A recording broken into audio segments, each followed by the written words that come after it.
is there like a moment or something that you had to do that was kind of like you had to prove yourself to get out there, or something that said, yeah, you can wrestle, but you ain't wrestled yet? Mm-hmm. Is there like a moment or something that you had to do like that? I think just going through what I went through in the wrestling school. I grew up in Brooklyn, New York, born and raised, and grew up, where it was very rough in the neighborhood. My mom had me at a very, very young age, and it was always a dream of mine to be a pro wrestler. Mm-hmm. I did have a scholarship to Florida A&M, 4-year scholarship, and I passed it up to do the wrestling. Okay. Both of my parents are reverends. So when I went and told them that I was going to pass up a 4-year scholarship to do pro wrestling, well, my father just put his head in his hand, and my mother, well, let's just say I was every name but Jesus.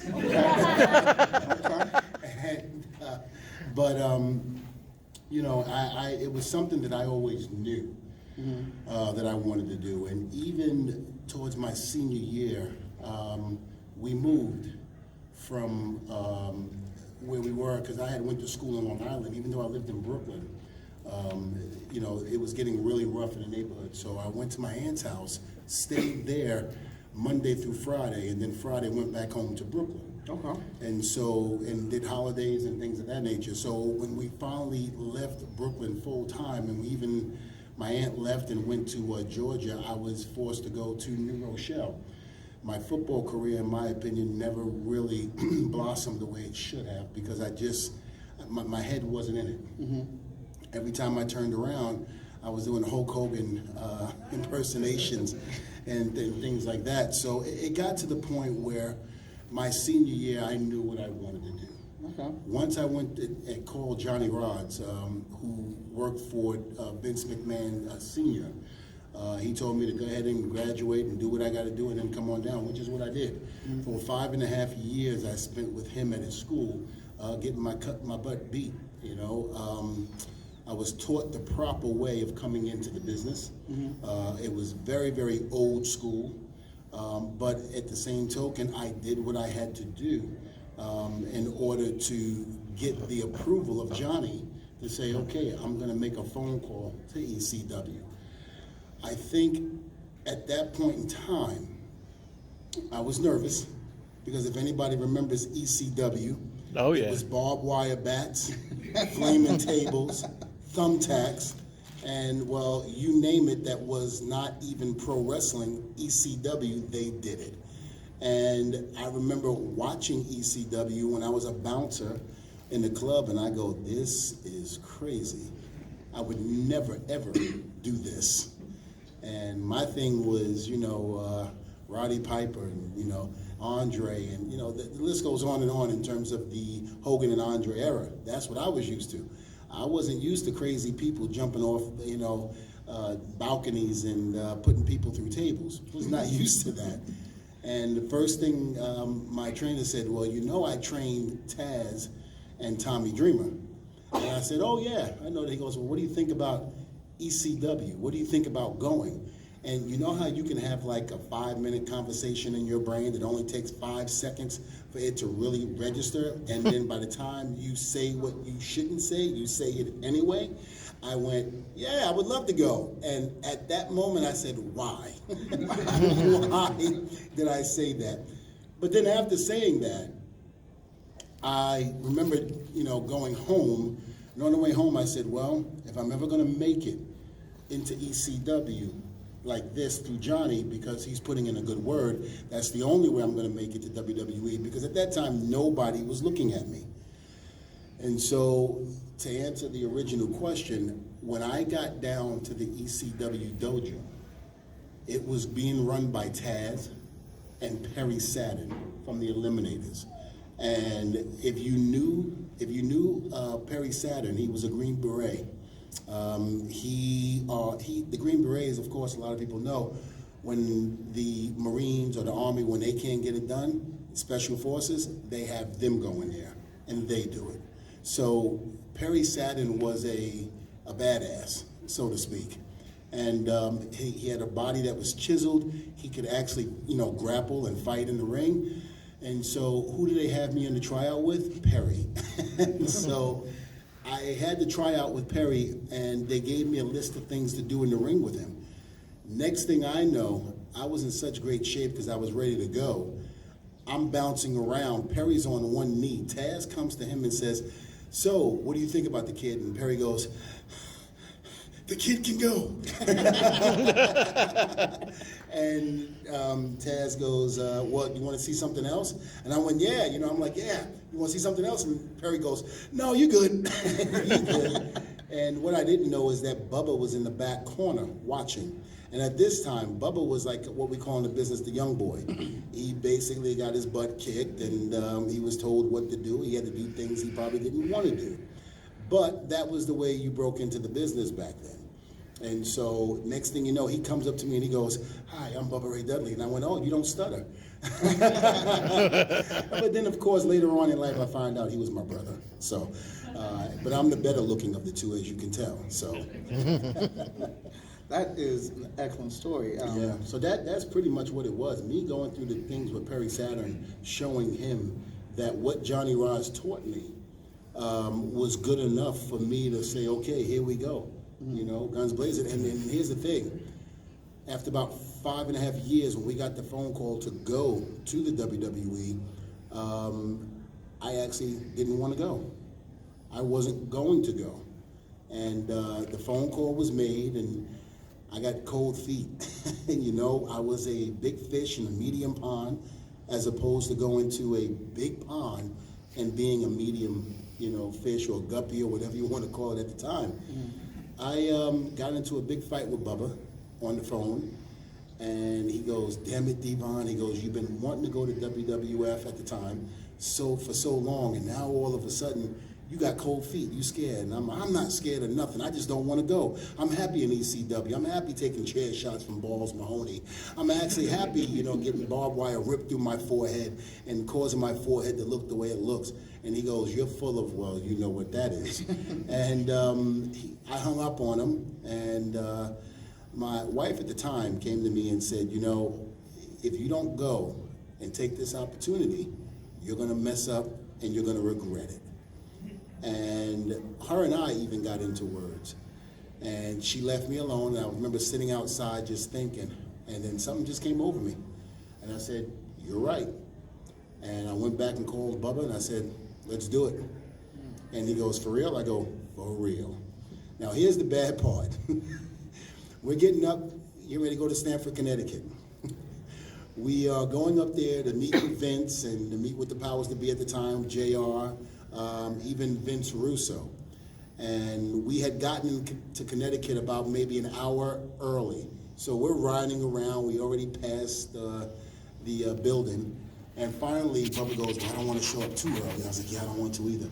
And as we're driving, he goes, "You thinking what I'm thinking?" And I go, "Yes." There was a church right there. So he pulls over. He goes, "Well, if we're going to make a deal with the devil, let's at least go to God and ask him, is this the right move?"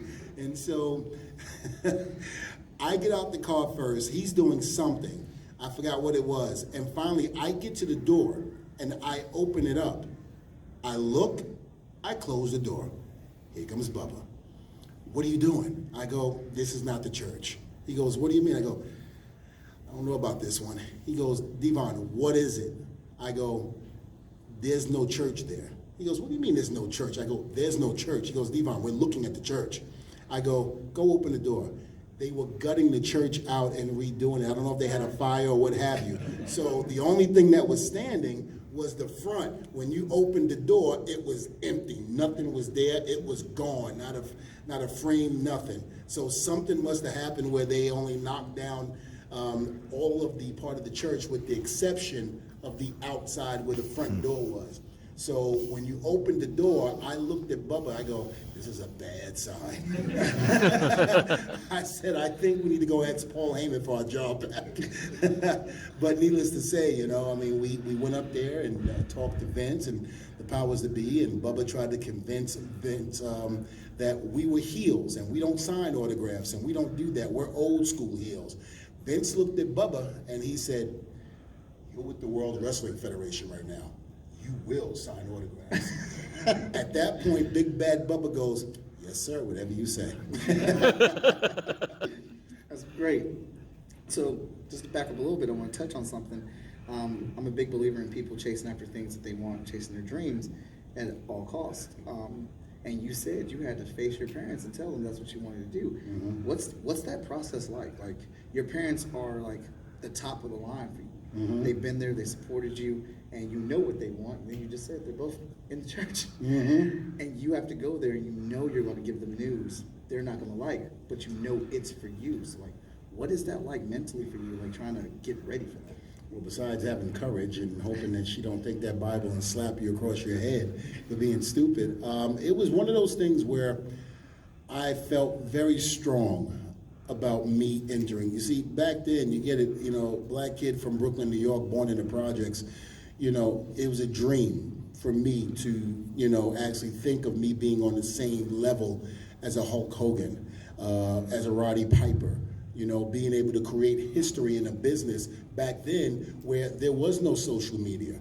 You know, you didn't have the interaction the way we do today.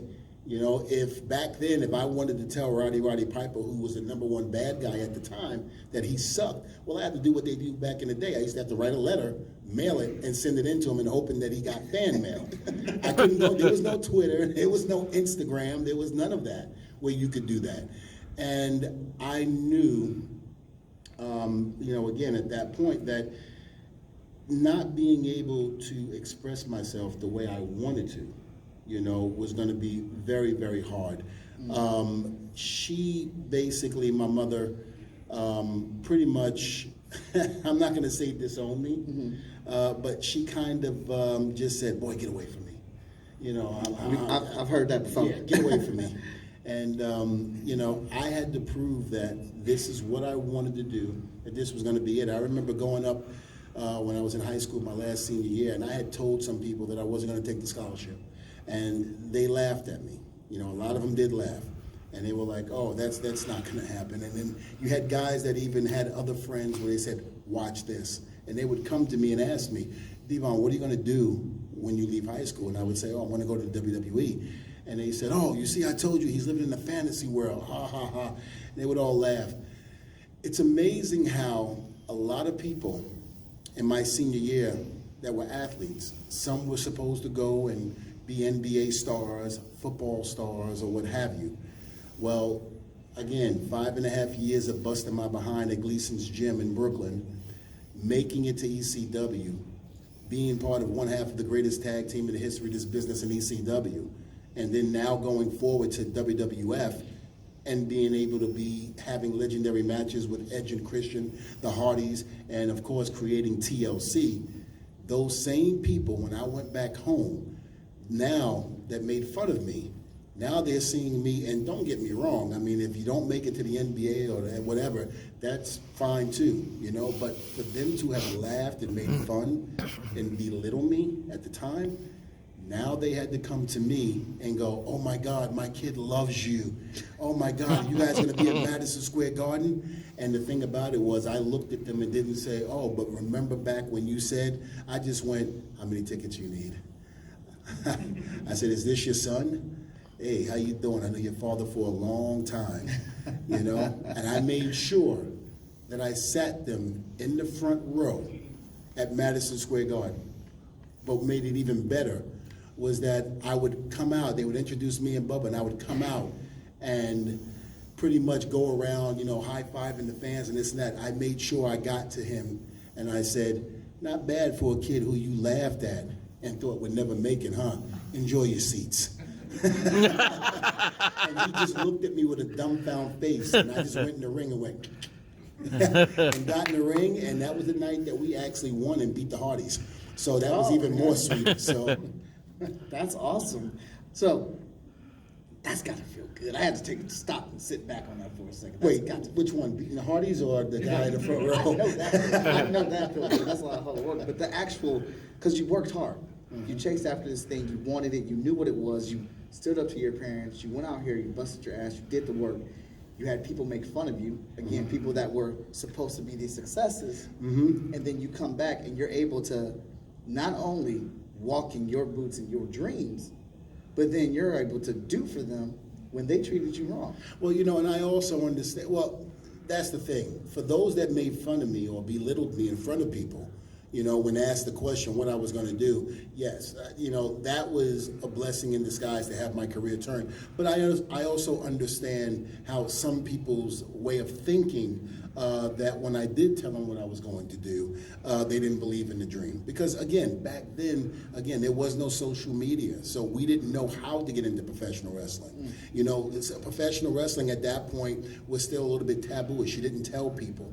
You know, the only thing that opened it up when, you know, you were accepted in being a wrestling fan was when, you know, the Hogan and Andre era started, and you had Cyndi Lauper come in and help Hogan and Captain Lou Albano start WrestleMania 5. WrestleMania in 1985, the first WrestleMania. So that was when it was cool. Now you've seen stars and everybody else, you know, coming to the arenas and sitting down, and, you know, Hulk Hogan definitely changed the face. Mr. Wonderful, Paul Orndorff, Roddy Piper, of course, Andre, Ricky Steamboat, Jake the Snake, the list goes on and on of how that era actually changed the face of pro wrestling and made it cool to be a fan. You know, but when that generation kind of left, and you know, they were getting past their prime, and now the new generation was coming in, which was the Bret and Shawn era, it actually dropped a little bit. There was a lot of things going on within the WWE that was taking place in the media, and you know, the trial and everything like that. So now it was like wrestling was being put back into that closet somewhat. And then all of a sudden, here comes Stone Cold Steve Austin, here comes The Rock, here comes the Attitude Era, and we're coming in with a force. I mean, there was no way in hell that we were going to sit there and let WCW take us out, you know? And everybody came to play. It wasn't like everybody was just, you know, to me, I look at it like the NFL and college football. NFL is basically only going to basically play when they have to play, whether it's a Super Bowl or it's a game that they must win. You know, where college football, they turn it on like that. The minute that ball is kicked from the first time and to the end of the game, they will go hard, balls to the floor. I mean, they just go, right. You know, and I felt that that's what we were. We did it that way. We made sure that every single week we were going out there to perform and do what we had to do, you know, and with Rock and Austin leading the way. Had very, very good memories with those guys. That makes a lot of sense when I think about all the trash talking and the storylines and the gimmicks that you guys all ran. Like, that just adds up. Like, they did go hard. Oh, we went. And like, that's my absolute favorite era is when all of y'all were together and just doing it. Like, of course, like you said, Hogan opened it up, Andre opened it up and stuff, but like, y'all's era, when y'all took over, that was it, man. We were the most watched thing on television. I mean, when Seinfeld had his last show, they did numbers. I think the number was, and I'll always remember this, it was like a 4.3 or 4.4 in the Nielsen ratings. That was unheard of when Seinfeld did that. You know, to get a 4.4, 4.5 in the ratings, that was unheard of. And now all of a sudden, here we come, the Attitude Era, and we're doing a 7.2, a 7.8 every single week. We were blowing it out the park. We were bigger than the NFL. We were bigger than the NBA, Major League Baseball. We were the most watched thing on television. And, you know, again, with Austin, The Rock, Triple H, Big Show, you know, we were all, you know, Mick Foley, we were just all on that same page to be number one. And with WCW, right before we all came in, kicking Vince's butt, we knew that we had to really step it up to the plate. And Vince wasn't afraid to push the envelope. I mean, right. I could not begin to tell you all the stuff that Vince probably storyline-wise that he did, how we had the Parents Association outside picketing, and the more they were picketing, the more Vince did it. I think that's what a lot of people did not understand. The more you sat there and didn't like what we were doing, Vince would do it even more. That's just the way Vince is. All right, I've lost track of myself because I got lost in the wonders of these stories. So we got about 15 to 20 minutes where I want to open up the floor to you guys. I know some of you guys are itching to ask some questions. So just line up at the mic so we can hear you. Oh, no, you don't have to get Oh, up. you're good? No, just Okay. pick them. You just pick them. All right, go ahead. Or go to the mic, whichever one. I got you first. Okay, what was the status tag team you were in? The baddest tag team I think I ever went against. Now, when you say bad, do you mean bad and good or strong and all that big strong? Push you to your limit. Well, I mean, I'm gonna have to say it was probably. I'm gonna have to say it was probably Edge and Christian and the Hardys. And the reason why I say that is, it's not because of their size, because, you know, again, we were all big, but there were some guys that were giants that made other people just look small until you didn't see the giants and you saw the one you thought was small and he really was big. We basically, because we were on the level of trying to prove that tag team wrestling should exist, should be main event, we pushed ourselves every single night to improve. The thing about it was when we first did the first TLC match, which was called a ladder match at the WrestleMania, we didn't know how we were going to top that. And WrestleMania was April of that year in 2000, and then we did it again at SummerSlam in August. And I know we were putting our heads together going, how are we going to do this? Yep, and then all of a sudden, we were told that we were going to do TLC again at WrestleMania the next year in Houston, where, you know, we stole the show. And, and that was a feat right there. To be able to be match of the year, to be able to steal the show at WrestleMania 2 years in a row with guys like The Rock, Stone Cold Steve Austin, and Triple H and Big Show and all of those big names, for us to be able to do that, that shows right there that the Dudley Boys, the Hardys, and Christian and Edge made a statement. Even 30 years later, or 20 years later, however long it's been since those matches has taken place, people still talk about it to this day. On my social media, which is Testify Devon, on Twitter and Instagram, I try to put over the Usos, I try to put over the New Day, the Bar, the Viking Raiders, and like, these guys are the next coming, you guys should watch the pay-per-view and do this, and I get all the time, sorry Devon, nobody can top Edge and Christian and the Dudleys and the Hardys. You guys still hold the bar, that TLC match. And I've watched some of the TLC matches of today, and I go, oh my God, like, I feel that they have taken it to the next level. But a lot of the fans don't feel that way. And I think a lot of that is because of the fact that how we did put those matches together. There were storylines behind each and every one of them. We didn't just take a chair and hit each other with it without any meaning. We didn't just put somebody through a table. We always made sure that it meant something when we did it. And to be able to do all of that and then introduce Lita, introduce Rhino, introduce Spike in the mix of it, that was storytelling in itself. And to be able to capture the audience attention span for 20 minutes, where if you ever go back to those matches and look, everybody, every time you look, was standing up. Nobody sat down. I think there's magic in the first time of truly experiencing and seeing something.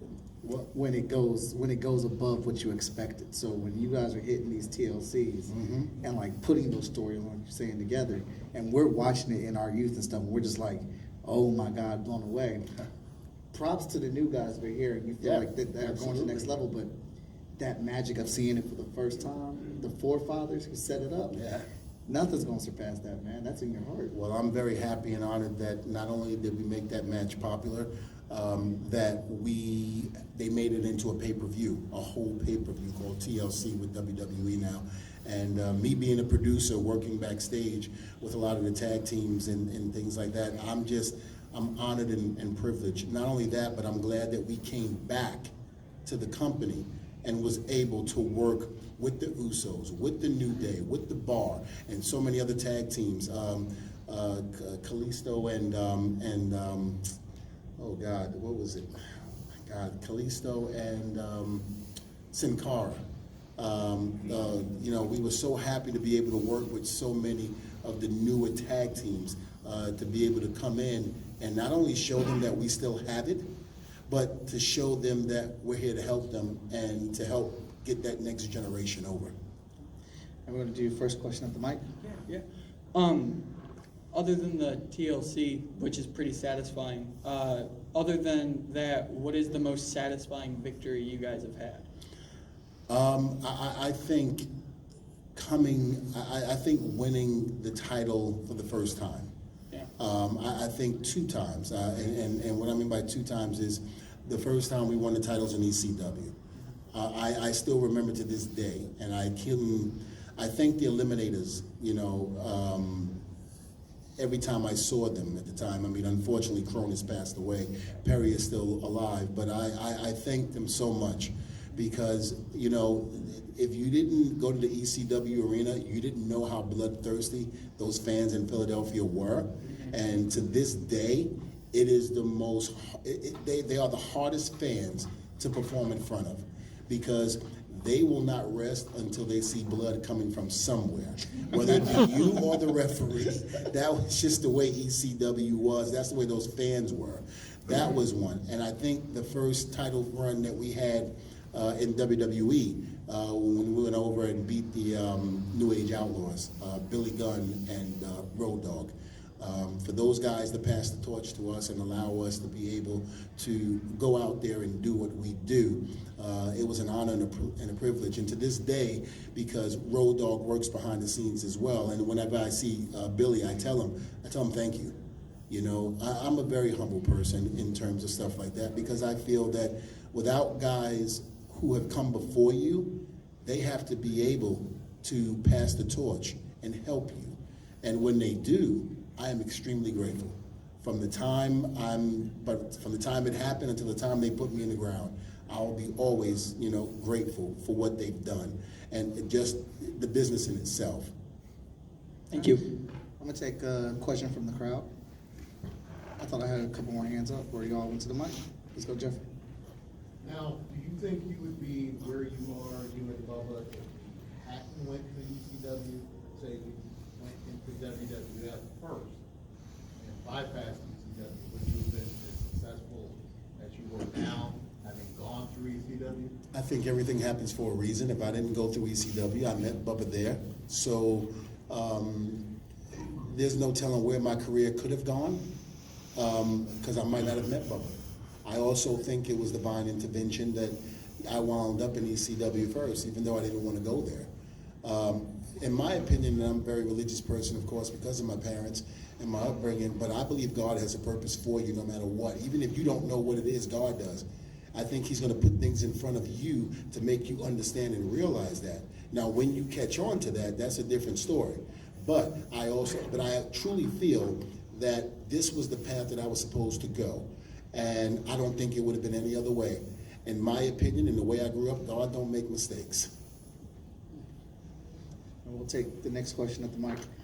So going back to the TLC matches, I mean, obviously as we watched them, we're looking like, is this dude about to die? Jeff Hardy doing whatever. I felt that way hanging with Jeff. That was actually my question. Yeah. I wanted to know in those matches, or were there times where you're looking at either somebody else or maybe you're doing something, you're like, I'm not so sure about this one. Jeff and I were in Boston last week for Monday Night Raw, and he had came back because he had a knee injury, and I looked at him, and we were saying what's up, and I hadn't seen him in a few months because he had been out, and I said we were talking about the TLC match. I said, Jeff, I tell you this all the time, and I'm going to tell you again. Never again will I agree to hang with you 25 to 30 feet up in the air. I said, you are unpredictable. I still don't trust you. And when you watch the TLC back from SummerSlam, you notice when they go into the replays, they have a close-up of me and Jeff hanging, and you see me screaming at him. Jeff, stop kicking me. Edge has not moved the ladder. If you ever love me, you will stop kicking me. And no matter what I said, Jeff just he's in his own world. And if you know Jeff, it's out there. And that's when after the match was over and they looked at me and they said, "You okay?" I told Bubba, excuse my expression, I said, "F you." I said, "I am not going up there with Jeff again. I love you, Jeff, but your ass is crazy." I thought I saw one hand in the crowd. Yeah. So, Devon, I wondered, what's the consensus across the board in the company about NXT and the talent that we're seeing down there now? We love it. We love the talent being in NXT, and I'm so happy that NXT is on the USA Network. I'm very happy that they are getting looked at in a positive light and where they should be. If you think about it, think of all the stars that we have today that come through NXT, especially the women's division. I love the women's wrestling now. The women are not being taken as a joke. They're not being looked at like TNA. They are the real deal. When you have Charlotte and when you have Sasha Banks main eventing Raw, stealing the show and still keeping the ratings up, that tells you something. When you have an all-women's pay-per-view, you could not have done that 25 years ago. You could not have done that 10 years ago. But the people that came out of NXT during that time just goes to show you how good that system is. Hunter's doing a phenomenal job. Think about it. He was there during the whole Attitude Era. He was there before the Attitude Era, and he knows what's worked. If it ain't broke, don't fix it. And that's the problem. That in some companies and sometimes things like this, you try to reinvent the wheel when you shouldn't have to. Don't stray away from what brought you to the dance. And I think sometimes that's things that we get away from, but we quickly find our way back. I love all the stars that come out of NXT, especially when they come up to the main roster. I don't get a chance to watch it as much as I would like because, being on Raw and doing the live events and things like that, it's hard for me to do that. But once they come up to the main roster and I get to work with them, it's truly an honor and a pleasure. Next question on the mic. Hi, Devon, big fan. you. My question is kind of about how the backstage workings kind of go here. I want to preference it. I'm a stand-up comedian, and I publish my own comic book. And I'm telling you that for two reasons. One, we're doing a show in this room as soon as your panel is done at 6 o'clock. So I wanted to get the word out to everyone. Second, one of my big goals is to eventually work in WWE in creative. How would somebody go about doing that? You can go on the website, WWE.com, and there is a section where you can do that, and they'll tell you. And you have your resume and things of that nature. You put it all together and send it in. That's basically how it works with them. So everything, again, social media nowadays. Remember back in the day when, out of high school, fresh out of high school, my mother said, "You're going to get a job if you're not going to take that scholarship." And I went, "Okay." So she gave me a newspaper, and you look for the, wanted ads, and, you went around and you look for a job. Now you just go on the internet and do it. It's the same thing now. You just go on the internet, go on WWE.com. There's a section to put in your resume, things like that, if you want to apply for a job, and the rest is history. All right, thank you. All right. We got time for these two up here and two more in the crowd. I'm sorry. I know we're having a great time, but I'm going to have to wrap it up. This guy is great here. Yeah, I can sit here and talk all day. I'm like Stevie Wonder. When Stevie starts talking, the credits start rolling. I'm just like that. You ready? All right. So my question is that you, the Lees and Hardy Boys and Christian and Edge made what tag team wrestling is today. How do you feel about AEW tag team? If you're allowed to talk about it. I don't see why not. Vince is not here. I really have. I've probably seen the show maybe once. Okay. And other than the one time that I've actually watched the show, I've seen clippings here and there. I just think that the AEW needs more storylines in terms of, see, when you watch WWE, okay, regardless if you think the storyline is stupid or not or what have you, everything is built around a story. And now there are some matches that don't, but what happens is leading to after that match goes into something else. So there is some type of storyline driven.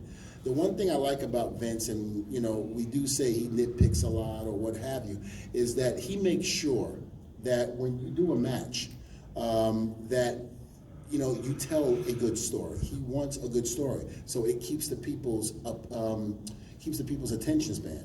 And I feel that in some of the matches with AEW, you don't get that. There needs to be some continuation. The one thing I loved about the Attitude Era, you knew who everyone was, from Funaki all the way up to Austin and Rock. You knew each and every one of the teams in WWE at that time. And I feel that even with WWE now, whether you think some of the wrestlers are not good or not, you still know who they are. I think when I ask the question, unless you're a die-hard wrestling fan and you watch AEW every week, a lot of people still don't know who certain people are. They might have said, oh, he looks familiar or what have you, or I remember him last week, but you couldn't tell me his name. Where in WWE, you be on TV maybe 3 or 4 times and you know exactly who they are. Vince makes sure of that. And however you are being portrayed on TV, whether you like it or not. If you don't like it and you think Vince is not using you right, guess what? You know who that person is that he's not using right. As opposed to AEW, I wouldn't know. And again, we're all pulling for him because, and even Stephanie McMahon said it, we need competition. Competition makes the business good.